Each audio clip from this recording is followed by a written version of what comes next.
Thank you very much for the papers from the three speakers this afternoon. I don't like this morning. I don't really want to hog any of this. I just would like to say one thing that, because I know it's perhaps been something's a question to you. There's a very distinct difference between this morning and this afternoon, and that difference I always knew was going to be there, in the sense that there is a complication. There is actually something that's coming into artistic practice now, which I felt needed to be addressed here. I actually think Michael has brought it together rather well. I think especially in terms of this idea, the rapport, sans rapport. And I think my other note was this impossible relation, which actually asks lots of questions of what we mean by, I think Michael alluded to it again. We've heard this morning brilliantly from Michael Fried and from Jean-Francois in various ways, the sense that theatricality is not just a question of anti-theatrical, the schematic relationships of theatricality, anti-theatricality, the movements towards absorption. They're highly complex relations, which I think actually have been mapped into these papers this afternoon. Anyway, just a note I'd like to say. I'd like to just throw this straight out to the audience if I can. So, who would like to ask a question? Good, I've got one down here. Thank you.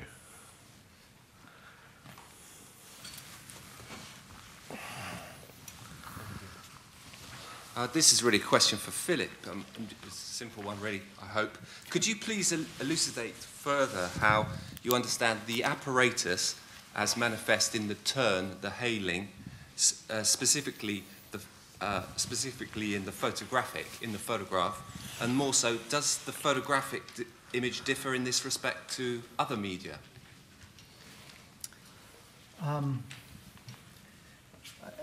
Part of the difficulty is that I'm playing on with Althusser, who's talking about an apparatus that is not the photo, the camera or the photographic, and trying to push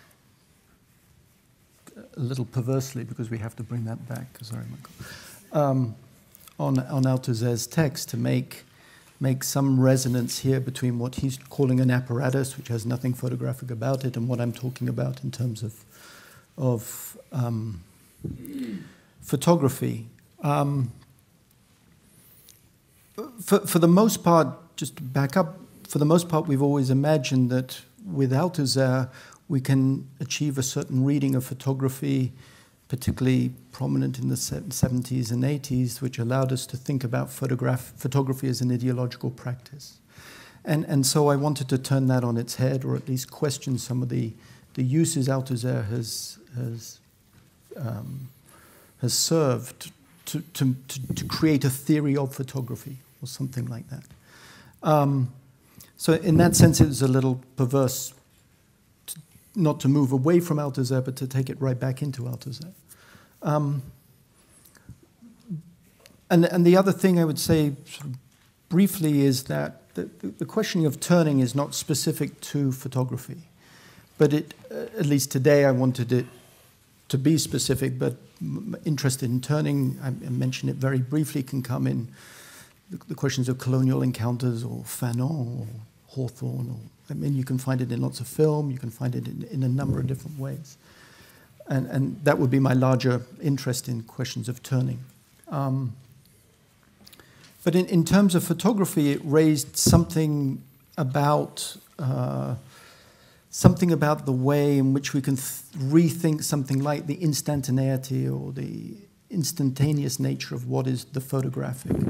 And whether that might lead to a sort of more Benjaminian set of terms. It was an attempt to try and open up a rethinking of something like the grammar of what is instantaneous. How are we to think something as being that shows itself instantaneously? And turning, at least in this small context was a way of trying to reopen something about what we mean by the instantaneousness of the photographic image, which is not video, which is not film, which is not other mediums. I think that begins to... Could I interject a question? Because I was very struck by what you said about turning. I thought, it was really very beautifully done in relation to interpolation and subject formation. I wonder if you could say a bit more about the relation of turning towards and turning away. Mm-hmm. I'm interested in turning away, what that might mean as an act in relation to subject formation. I'm thinking maybe of the painting by Richter Betty, isn't it, in particular. Right. Yes, and here, I wouldn't want to hide that it's Michael Fried's work on Courbet, particularly, I think, and that allows us to think of some of these things in painting too. I don't think we can... So does that mean you're going to interpret Michael Fried in terms of interpolation? No. I think he's turned away in disgust.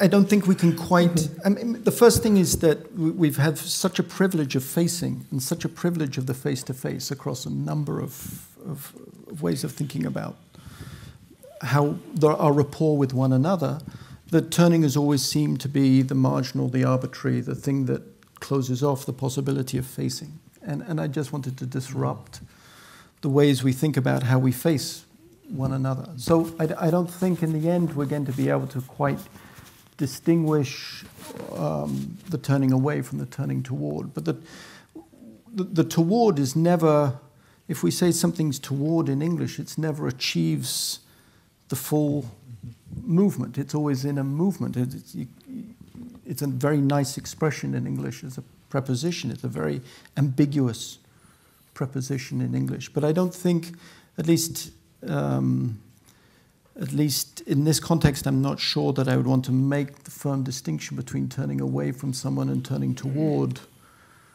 because we have to completely rethink the gesture itself as a way of thinking how we encounter one another. Well, Phillip, you were using turn as well. Would you make a distinction? Well, I wasn't using turn. I was using more this idea of desubjectivization, as I said, or desubjectification, as Phillip said. But yeah, in that sense, I mean, one of the meaning or the hidden meaning of my intervention was that this attempt to depict the subjects that upraised, that it can be done with words, can be done with photography, can be done with painting, making them iconic and quotable somehow, is a police gesture. Basically, pins them down to a specific appearance of a moment that is part of a sequence of moving images, which is a historical moment where at some point some lives have touched the power, like these lives of unfamous men. And this fetishization is something that has disastrous political effects. So the moment of the subjectification, which is also a moment of subjectification, of course, is a turning away from what one was and becoming something else. But it cannot be conceived as a frozen image. It cannot be conceived as something to be that can be fetishized. That was one of the points that maybe wasn't so clear in all what I said. But it was actually, yeah, I thought it functioned very well with. I don't want to hog this, reflection. but you were saying at one point that it was impossible for certain people to photograph some of the things you were talking about. I'm not sure, and that seems to me to relate to what Phillip was saying. But I'm going to hang on. Is there anybody else with a question? There's one up there. Sorry, Jane. I'm going to.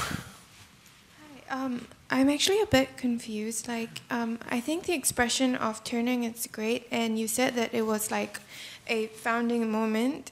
And is it possible for you to elaborate on what actually is revealed? And could you find examples of this in contemporary art? Are you asking anyone particular? To Phillip. To Phillip. Okay. I'm sorry. I didn't get the question. I'm sorry. Could you?